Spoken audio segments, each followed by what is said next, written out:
Hi guys, I just thought to do another video just to reassure those people who are worried, and some people are disgruntled and really feeling down after the recent news, the recent announcement, whereby it may feel that the care workers do not feel appreciated.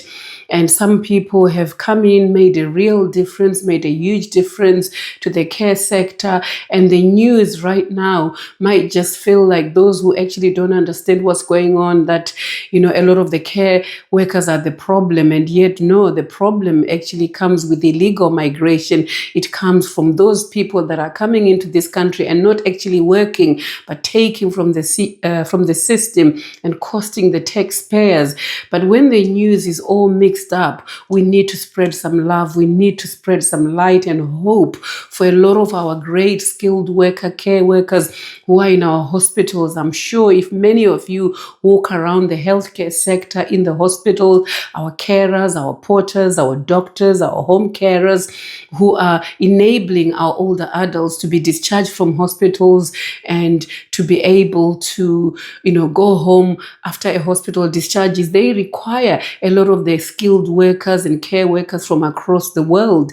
And this is a real sad time for those people who have not stopped since the announcements. They continue to keep the wheels turning for our healthcare sectors, and we need to appreciate them. We need to find some positive news for them.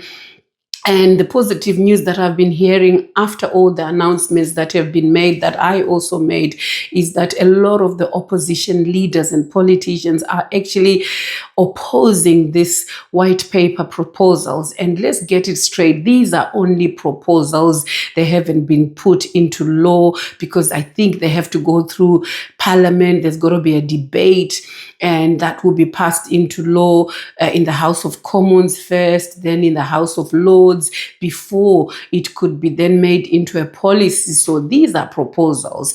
So what are these opposition parties, including Kemi Badenoch and Nigel Farage, saying? They're saying that they feel that the Labour leader and the Labour Party are having a knee-jerk reaction on this. And they've put this together because they want to come across good, they want to look good, following on from the losses in the council election recently, where Labour has gone down very low in the polls. And it feels as if, say, Keir Starmer is really just trying to look good on the face of it and publishing and putting together things that have not been thought through. I think many of you will know that even when we had workforce from Europe before Britain left the EU, the sector was struggling, the healthcare sector, to recruit care workers and doctors and people that worked in the care sector. They were struggling.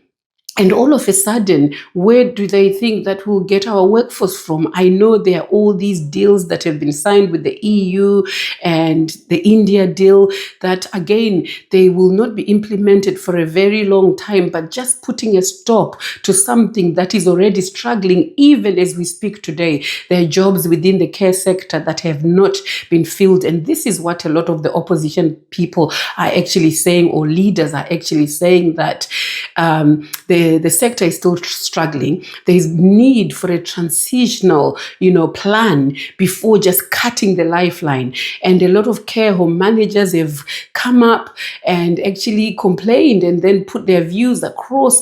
And many people in the sector are actually saying this is not actually going to work in the long term or even in the short term until the plan has been put together. So this is good news that the pressure will continue. So when these proposals within the white paper go through Parliament and go through the reviews where they have to be okayed, we hope that sense will prevail, whereby, yes, the cap is needed. Yes, migration needs to be tackled, but the healthcare sector needs to be looked at very favorably, which is what I am hearing across board. So it will be really interesting to see what happens when these proposals in the white paper go through the House of Commons and the House of Lords. I'm also aware that there are some Labour leaders that are completely opposing to this knee-jerk reaction, which is going to affect many, and I'm not so sure myself. This is my own personal view, and I'm not a politician or speaking in any way in an official capacity, but I'm just here to give those people that are feeling disgruntled a little bit of hope about what I'm reading, what I'm hearing, because I take a very keen interest in the care sector because it's an area where I also serve. So I'm really paying attention to this because the shortages continue. So I'm really quite interested. And my question is that the Labour government is saying that the recruiters need to be able to train the current people or the local people and give them a lot of skills and training. But my question is, these people have always been around. And I just feel that we have a very broken system whereby a lot of locals will tell you that if I go and work full-time in care, I will not have enough money to live on. So I'm better off on my benefits, getting universal credit and working less hours so that I can continue to have some of the benefits. So this is a systemic issue whereby, with all goodwill, even if we want to train all these people, and even if we feel that it's going to happen, it's not going to happen overnight. And these people are not going to be letting go of their benefits because they're better off. They're actually earning a little bit more with that. So what's going to happen in this gap? And I just think that this has not been thought through. So I just think that the good news is that this is going to go out to debate, it's going to be discussed, and hopefully, like I said earlier, sense will prevail. And also, on a positive light, is that there are a lot of employers in the care sector now with all these proposals before they go through. A lot of recruiters are now putting on vacancies out there that before the things start to be affected. So they're putting vacancies. There are a lot of adverts coming out and a lot of jobs. So, where there's a will, there's a way. There's hope for a lot of people that are keen to apply for jobs. So I would say that, keep out for the jobs, keep, looking within the job adverts in care homes and everywhere. You may actually find that there is hope for a lot of people, because I feel that there are a lot of adverts that have been put out there, and there will be a lot of opportunities for many people to be able to get jobs right now. And my recommendation or my advice personally is that stay on the right side of the law whilst you're in this country, whilst you're pursuing that which you desire. Stay on the right country. Don't get any benefits just because you've been offered them. Just put in, keep doing what is right.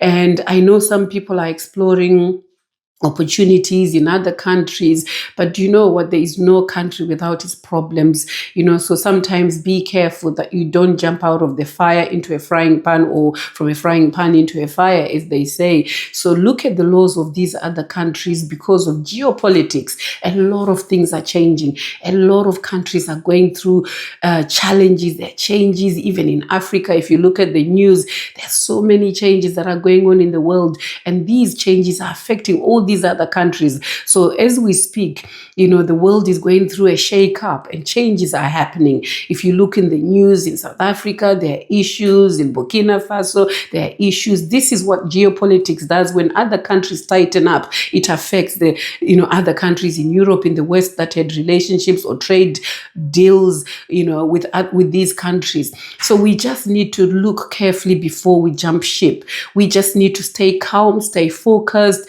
and realize that nothing in this life has ever been easy. Let's not be distracted by so many things, so many external voices outside there. Let's continue to look out there. If there are jobs, put yourself out there. Try, put as many CVs, and just keep trying. You never know. There may be a door that may open for those people that keep persevering. So I just wanted to put this out there to encourage, share some positivity. And if there are any opportunities that any of the viewers see that may benefit somebody who's watching, who's feeling disgruntled, please feel free to share them in the comment section. Let's share the love. Let's spread a little bit of love to our brothers and sisters who have been working so hard, who are at this particular time feeling a little bit disgruntled. But let me know in the comment section, what are your thoughts to what I've said? And if there are any opportunities that you may come across, please share it with us so that we can pin them on this video for those that want to be able to move around or look for better opportunities. Thank you so much if you've stayed to watch till this end, for watching, for tuning in. Please feel free to share this video so that it may reach other people. I really appreciate each and every one of you. Thank you so much. For now, it's Shirley here. Bye for now.